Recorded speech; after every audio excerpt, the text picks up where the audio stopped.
If you want to land your first asset management job, there are a few things you can do to give yourself the best chances. Whether you're just looking to get into a top-tier job to hold down for a couple of years to really build up your resume, or if you want to find a role in which you can build a long-term career, these tips can set you off on the right foot. To have this conversation, we'll need to get into some of the details of each type of business that can operate in the asset management sector, because the hiring process will differ depending on the subsector and the industry you're looking for.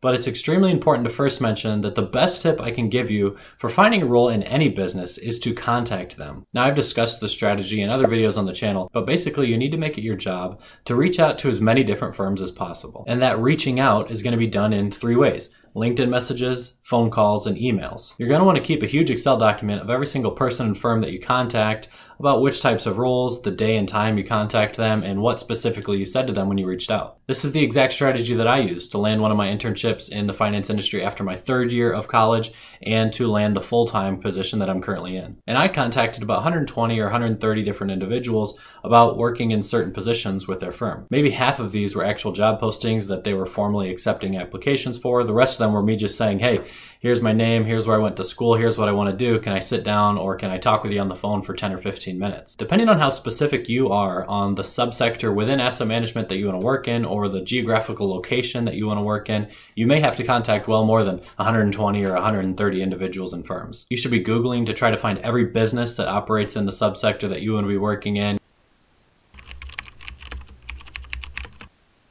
You should be on Google Maps, clicking down the streets, looking for offices that you could reach out to. And when you make that contact to them, it's very important to give 1 or 2 quick sentences, like 10 to 30 words, about how you can help them. The strategy is all about giving yourself the biggest opportunity set possible so that you can end up in a role that you actually like. So check out either of those videos for more details about this and how it worked for me. But again, that is my #1 tip for landing a new position in any business. Now, it also needs to be said that this strategy isn't going to work as well if you're trying to get into a big name brand firm or like a bulge bracket investment bank, JP Morgan or something like that. It can still be helpful, but those types of firms are going to use a more formal recruiting process. So while you're using this strategy, you want to be reaching out to those recruiters, HR managers, or hiring managers there. So now that you've internalized that main piece of advice, let's get into some of the types of business models that exist in the asset management sector and how each one of them hires a little bit differently. First, we'll talk about pensions. And if you're not familiar, a pension is basically a very large pool of money that's managed by corporations or insurance companies on behalf of corporations as a future guaranteed retirement benefit to employees who worked with them for a long period of time. I know pensions are really common in some countries around the world and they don't exist in other countries around the world. They were really popular here in the United States up until about 10 years ago. But a common example is Joe works for a company for 30 years. The company promises Joe $3,000 a month every month for as long as he lives after he retires. They're paying Joe and 10,000 or 100,000 other past employees over the courses of their entire lives. You can see how the company is going to need a large pool of assets in an account that is growing but also making monthly distributions to these people. Pensions use really unique investment strategies, so an important factor into getting into one of these roles is having some real experience with investment strategies related to pension liabilities and covering those liabilities. Because of the nature of how pensions work, you need your assets to be growing for you for future distributions, but also they need to be very liquid in paying out current interest to make current distributions. Because so many individuals rely on their pension income throughout their retirements, pensions are governed and regulated to very strict standards, and they have to follow pretty regimented investment strategies. Typically, they're going to have a large portion of their assets in extremely safe investments, usually sovereign bonds, but you need to be getting enough income to cover those distributions. So again, you're kind of investing with your hands tied. Now, most pension funds do have a certain portion of the assets that are earmarked towards more aggressive investments, but again, the majority of it's going to be into really safe fixed income. So you probably are going to need to have some introductory experience towards how pensions manage money before you can get into a pension position. And no better way to get some of that introductory experience than by using the strategy I mentioned a little bit ago. The best tip I can give you for finding a role in any business is to contact them. Next up are mutual funds, which are probably the single most commonly held investment by people saving for retirement and retirees around the globe. A mutual fund is basically a basket of stocks and bonds that a manager sets a certain risk profile to. Investors can choose that fund if they like that risk profile, and then the manager needs to stick to that strategy and hopefully beat their benchmark over time. Analysts that work on mutual fund teams need to have the technical know-how to perform certain tasks and need to know how to comb through data to find certain trends or investment themes or opportunities, but you usually don't need an extremely focused background or set of experience like you would with pensions. This can make working on a mutual fund team a great place to start your investing career. Depending on what fund you work on, you could end up running a huge amount of money, and your fund may be held in millions of individuals' 401k accounts throughout the country, which could create a really cool sense of pride and accomplishment, but also some stress for you too. It's a significant responsibility to have, so that's kind of the name of the game with mutual fund management. And you should also know you're going to have all the indexed and passively managed people like talking crap on you 24/7. That too is just going to be par for the course. If you want them to shut up, then just beat your benchmark. You're mocking me, aren't you? Shut up. Now the category that's probably most often portrayed in things like TV and movies, and that's being a hedge fund manager. Hedge funds are pretty unique to this group because each individual fund involves a drastically different and extremely specialized investment strategy. You're really not going to land a job with a hedge fund with just a general finance background, and certainly the odds are extremely low of landing a hedge fund position right after college or university. You're definitely going to need a handful of years of experience, but you're also only going to go this route if you know of a very specific investment strategy that you like managing to. And then from there, you'll probably start to look for some funds that manage to a similar type of strategy because you're going to be a natural fit for that organization. Now, sure, there are some hedge fund businesses that run like 2 strategies, 2 funds, and so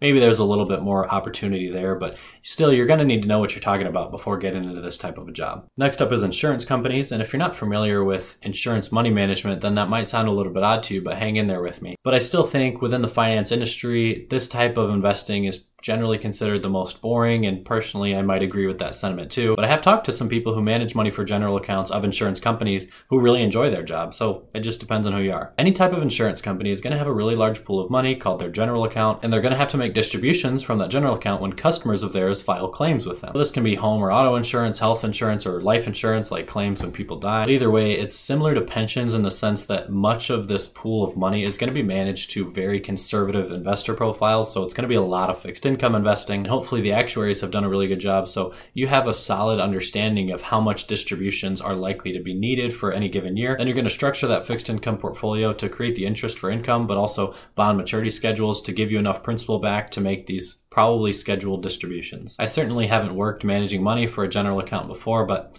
doesn't seem like all that fun of a thing to me to do. Last but not least is the industry that I work in, wealth management, which is the best type of work you can do within the asset management sector. Not really, some people are going to like it, some people are going to hate it, but it's important to know if you're interested in getting into asset management and you say, hey, wealth management might be the route I want to go. Maybe 50 or 75% of the firms out there who are wealth management firms or financial advising, financial planning offices don't actually make real investment decisions. They're more of asset allocators. And this isn't a bad thing at all. I think it's really noble and humble for mom and pop financial advisors to go, you know what, I'm not the expert in picking which stocks or which bonds are going to outperform their benchmarks over a course of a given year. I'm just going to allocate my clients' money towards certain investment strategies that probably my corporate office makes available for me to recommend my clients invest in. But you should know this if you're interested in investing and investment decision making. A lot of these wealth management offices aren't actually doing that thing. They're really just doing sales activities to get new clients, servicing existing clients and having meetings with them, and then sticking those clients' money into some pretty generic investment strategies. Wealth management businesses might be the easiest businesses in the asset management sector to land positions in, just because there's a higher quantity of these types of offices than the other businesses we talked about. And also the strategies I mentioned at the beginning of this video are going to apply extremely well here. Now, if the firm you end up interviewing with and landing a position with is in the minority of groups here that is actually making their own investment decisions, it's also important to figure out if those people are crazy or not. It's not uncommon for wealth management advisors, financial planners to have bigger egos than they should and manage clients' money to certain ideals that they think are going to be happening in the markets where they're really kind of making guesses with people's retirements. That makes it very important to ask a lot of questions about how the certain office that you're considering working at makes investment decisions and where they put their clients' dollars. If you've gotten to this point in the video, it means you watched the whole thing, and I very much appreciate that. You know the YouTube algorithm loves the long watch times in terms of total minutes or just a percentage of the video. If you could also like this video and subscribe to the channel if you haven't done either of those things already, really appreciate those too. So as always, thanks for watching.